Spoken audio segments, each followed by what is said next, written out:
Would you like to learn how to grow a Facebook group? More importantly, would you like to get it to where they're engaged and active members? I'm going to show you how I was able to get 1,000 active members in about less than a year, so make sure you stay tuned to this video. Hey, I'm Dale L. Roberts, a best-selling author as well as self-publishing advocate who wants to show you how to publish books that sell. And if you want that too, make sure, of course, that you subscribe to this channel and also join me on Twitch every Monday at 12 p.m. at twitch.tv/self-publish. And also, if you have Amazon Prime, you can subscribe for free and get a few freebies in the process.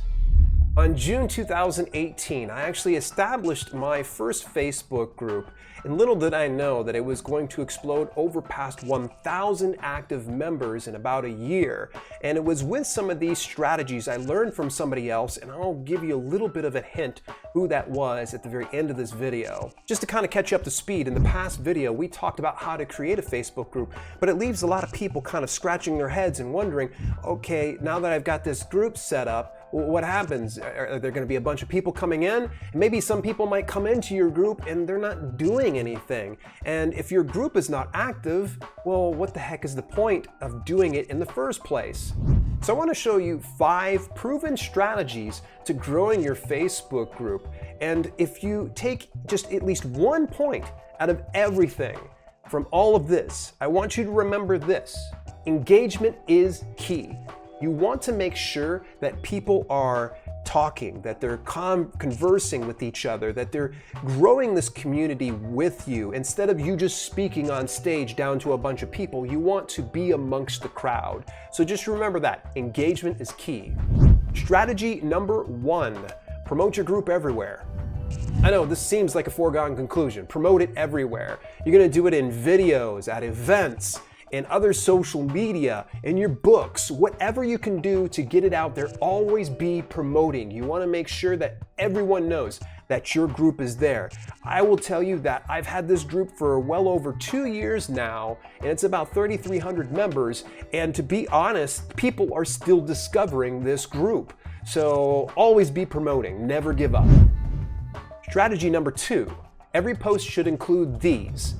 Now, there's a few things when it comes to these. Now, the very first thing is you're going to want to make sure each post has an image, a GIF, or a video. Now, don't worry about the members having this. You should be doing this. The reason why you want to have some type of imagery is so you stop the scroll when people are going through their Facebook timeline. The next element you're going to need is going to be broken up text. Now, you don't want to have a big wall of text. So if you're a writer and you're putting in full paragraphs, well, that's all well and good for books, but it's not something that's going to be good for social media because people want instant gratification, some way to read the content and scroll on. If you have this gigantic wall of text, it's going to turn people off and they think to themselves, well, I'll go read it later on, or they will go, I'm not going to read it at all. The next element you're going to need is going to be emojis. Sounds kind of crazy, but we're in this age now. The emojis are becoming the big thing, and it all kind of ties back to the whole imagery thing. And if you can kind of attach little emojis here and there that are relevant to whatever the topic is that you're covering, it's again going to stop that scroll and get it to where people are paying closer attention to your text versus another one on their wall where, say, their grandmother was sharing her recent doily or showing her latest recipe. And the most important thing when it comes to your post, it needs to be timely. So putting it at 3 a.m. is not going to be a good idea if any of your group members aren't even awake to see it. So you want to try to think about a good sweet spot. And as you have your group up a little bit longer, you'll start to see when people are most active in the group. So you'll start to post at those times. At first, it's going to be kind of a crapshoot, but eventually you'll get it down. Strategy number 3, always engage. Oh, I already said this, engagement is key, but I'm going to say it again. You want to always engage, and even if it's not your post, at first, as you're growing your group, it would behoove you to go in and react as a minimum to someone's post. I would say add in a comment and maybe even put in some questions so you keep dialogue going, because you want to see this particular post turn into a full thread and start to take over. Because here's the nice thing is the more engagement that happens within your group, the more the Facebook algorithm starts to say, there's something relevant about this group, maybe I should send in more members. That's why I say engagement's key, so make sure you keep the conversation going. Number 4, welcome new members. Okay, so at first you're probably not going to get more than, say, 1 person or 2 people per day. So what you'll do is when you go into your group, it's going to recommend that you go ahead and add these people. And at another point, it's going to also say, would you like to welcome them? Go ahead and click that and it'll auto-populate your post with the names of the people and tag them. And what you'll do is welcome them into the group and ask a relevant question about them. Get it to where it's open-ended, so that way it's not just a yes or no question. It reveals a little bit more about themselves, because people love to talk about themselves. Why not get them to go ahead and share more and get it to where this post turns into a full thread that's really hot and people get to know this new member. Now in due time, as you start to get, say, a half dozen or more people a day, you may want to push it a little further out when you welcome people to maybe a week at a time. And it makes a little bit more sense, and you're going to find that the more people that come into your group on a weekly basis, that thread is going to really take off.